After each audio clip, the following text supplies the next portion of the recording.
3 ways you can learn how to manage and control your emotions.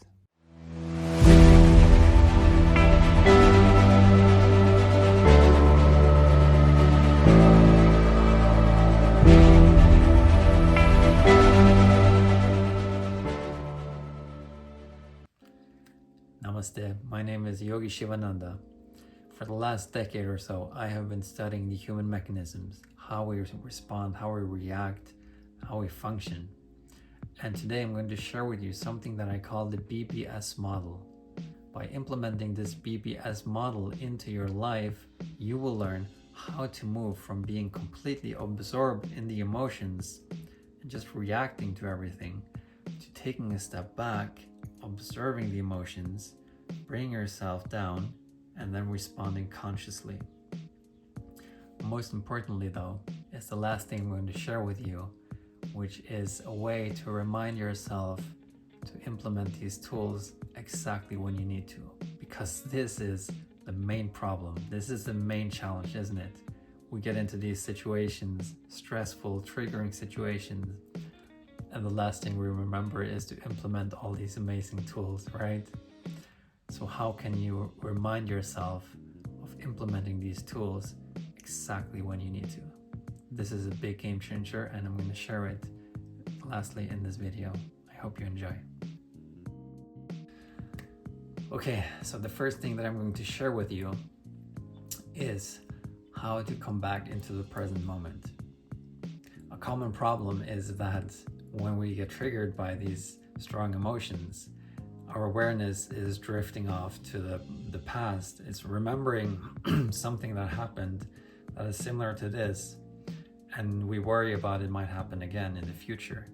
So the awareness is fluctuating between the past and the future, trying to figure things out and control things. But if you're going to manage and control the emotions that are happening in this moment, how can you do that if your awareness has left this moment, right? So we have to bring the awareness back to this moment so that we can do something. How do we do this?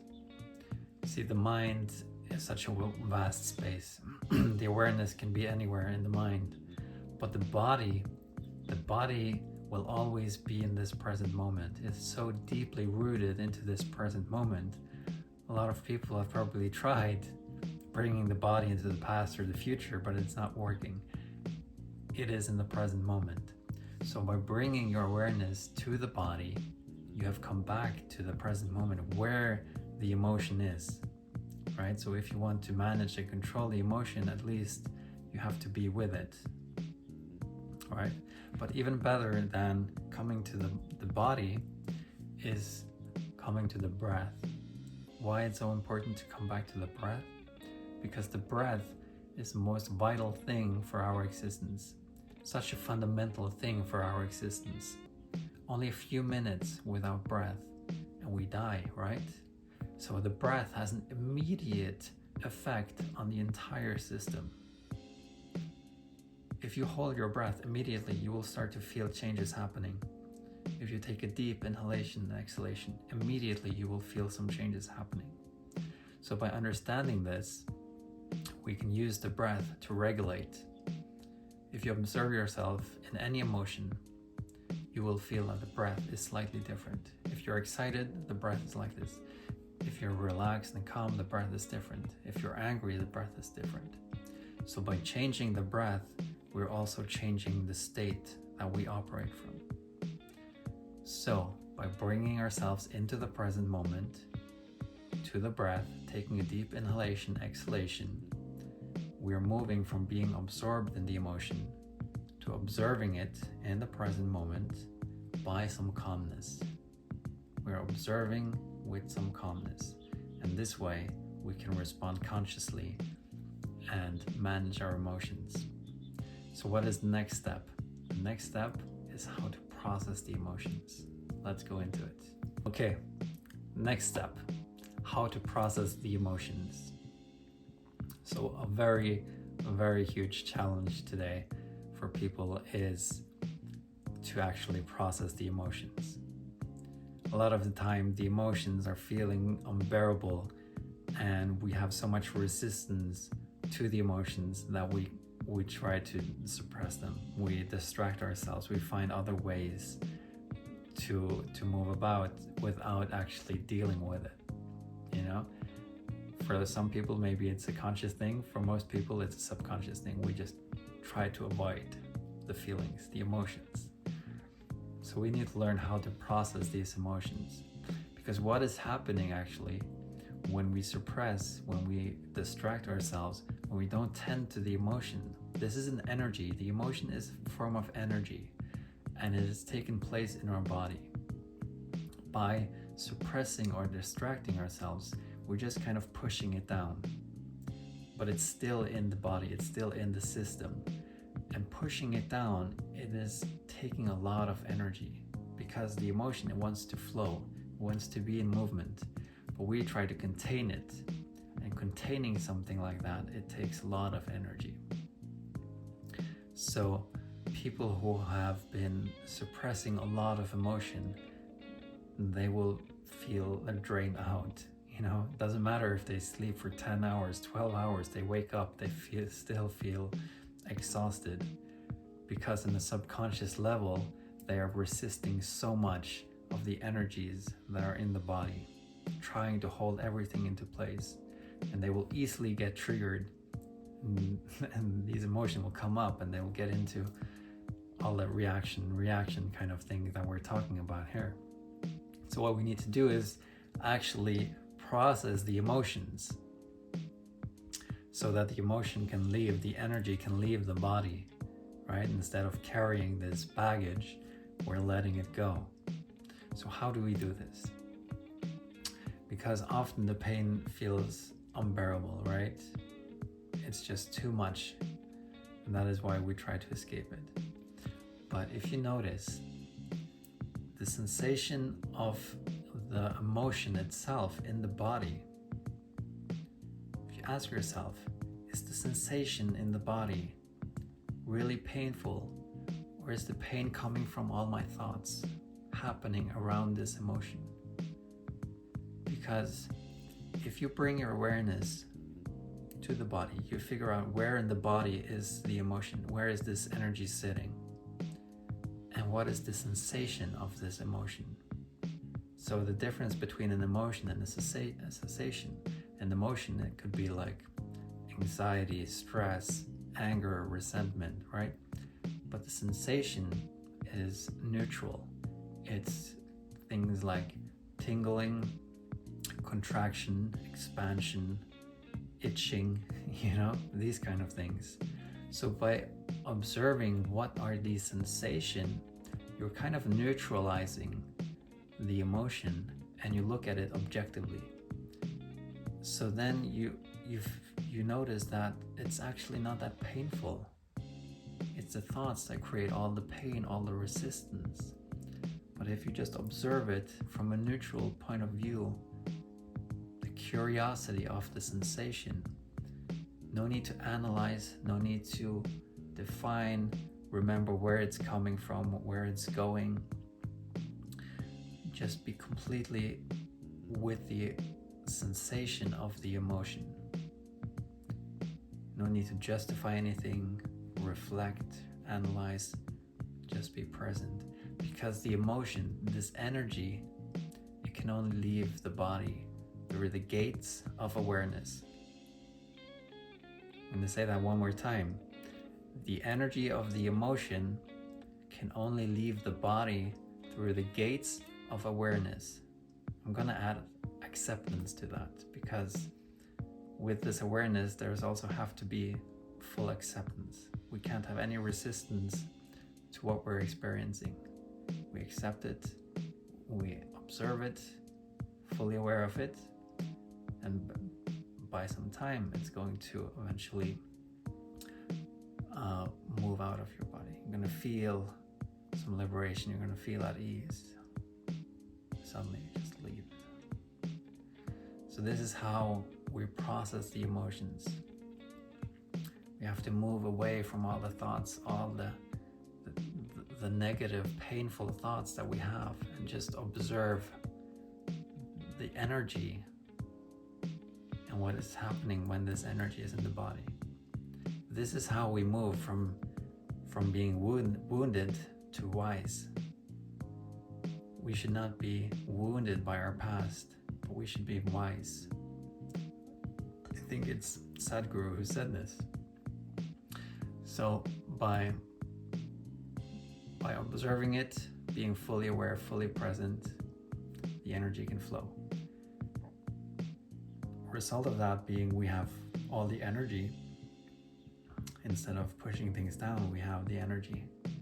We have the capacity. We're not getting triggered so much because we're processing things.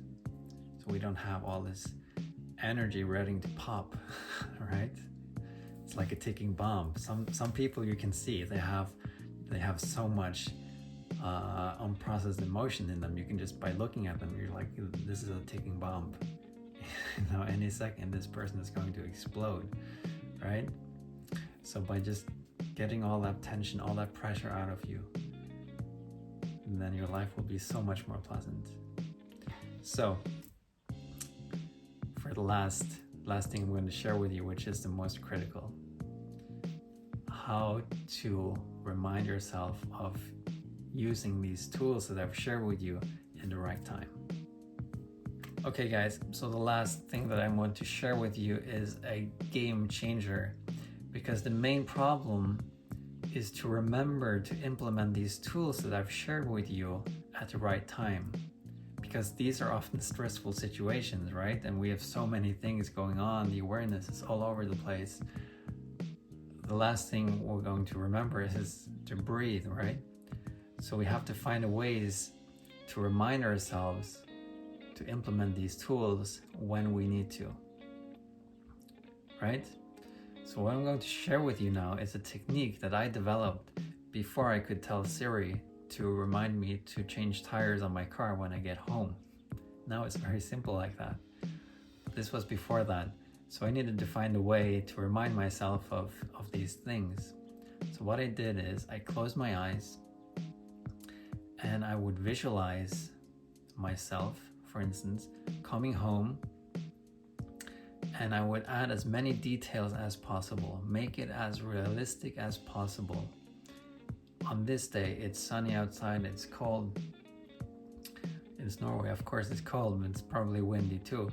I'll add the as many details as possible of how I would predict the situation to look like, right? So I imagine myself coming inside, I'm taking off my shoes, and then I add a very surprising element. It could be anything, something surprising, something that doesn't belong there usually. So I take off my shoes, and then a huge clown is popping up from my shoes, and he's telling me, remember to change the tires of your car. And I would visualize myself go and do it, right? So by doing this, what is happening is you are creating a kind of a trigger for yourself. So when I got home and all these things are having association with the visualization I did, and I come home, I take off my shoes, and suddenly I remember, oh, why am I thinking of a clown? Oh, right.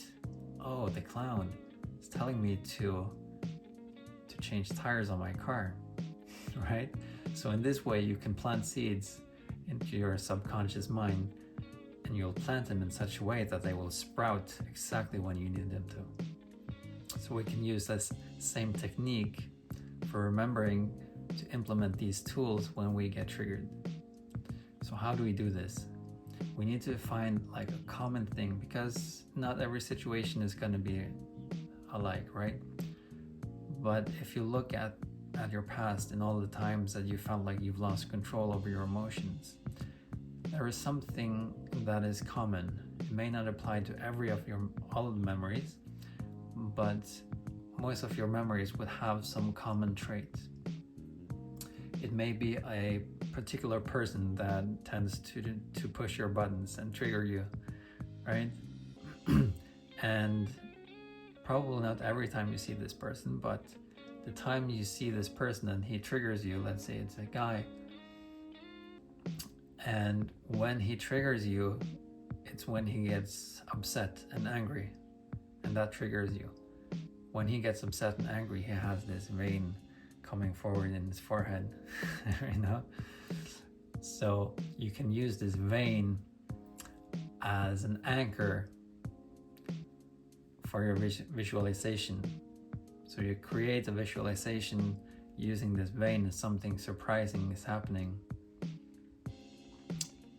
So next time you get in a situation with this person, he gets angry, vein is popping up, whoop, you remember, okay, time to take a breath, time to be aware of the body, the sensations, what is happening, right? So you remember. So with time, you will also create an association between getting triggered and remembering to breathe. So with some time, with some practice, every time you get triggered, you also trigger the reminder. So this is how you use your subconscious mind to help you in all of these situations. So this is going to be a big game changer, because now suddenly, whatever happens, you're able to respond consciously, right? You never lose control over your emotions. You process everything. You don't do anything that react in ways that you react to later. You don't react to things which you regret at a later time, right? So you can manage your emotions, control your emotions, and stay peaceful, to respond consciously to every situation. So this is going to be a game changer for you. Please let me know how the integration of all these tools is working out for you. So guys, if you learned something new or you enjoyed this video, maybe it just made you smile, if so, please hit the like button. And let me know where you're tuning in from. Where in the world are you tuning in from? It's always good to know. And lastly, remember to subscribe, press the little bell, make sure that you get notified of the next video I'll post. So have a beautiful day. Thank you for tuning in, and best of luck with integration of these tools. Namaste.